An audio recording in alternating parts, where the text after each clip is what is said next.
Okay. Mushfiq. Thank you, Steph. Can you hear me? Yes, sir. As you know, security forces, including the army, have been given a shot-on-sight order by the ruling prime minister, resulting in the killing of students.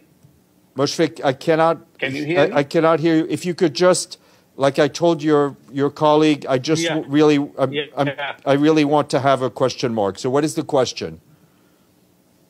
So, will the security forces, those who got shot-on-sight order, will this have implications for Bangladesh's role as the second largest country for peace? Look, what I can tell you is that, of course, as I've just said, we're very concerned about the recent incidents in Bangladesh, including the use of live ammunition by security forces. Those concerns have been shared both through public statements from this podium and directly with Bangladeshi authorities, both in Dhaka and here in New York. As to respect to the peacekeeping, Bangladesh's role in peacekeeping, I can tell you that the policy on human rights screening for UN personnel places primary responsibilities on member states to ensure that the personnel they nominate for deployment have not been involved in past violations of international humanitarian human rights law, or have never been repatriated from a UN operation. We obviously remain engaged with the national authorities on this issue, and we want to ensure that all measures are being taken to comply with the requirements of our human rights policy. Any more questions? Yes, sir, please. Your microphone's not on. Let's wait for the red light to come on. Thank you. This is Labluan sir from Bangladesh Pratidin. Using Bangladesh ongoing quota reform movement by students as a shield, an abandoned political party named Jamaat-e-Islami of Bangladesh has no support indulged in sabotage. Sir, I'm happy to indulge in questions. I'm not so happy to indulge in statements. So I know the situation in Bangladesh. What is the question that I may try to answer? On Monday, Bangladesh top business group leaders presented sensational information during the exchange of views with Prime Minister Sheikh Hasina. Is there any observation of the UN Secretary General in this regard? I didn't understand the first part of the question. The business leaders informed Bangladesh Prime Minister Sheikh Hasina that the students' movement, based on student movements, abandoned political party try to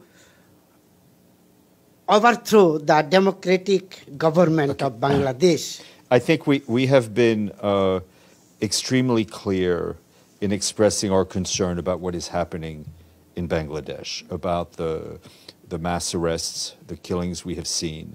It is very important that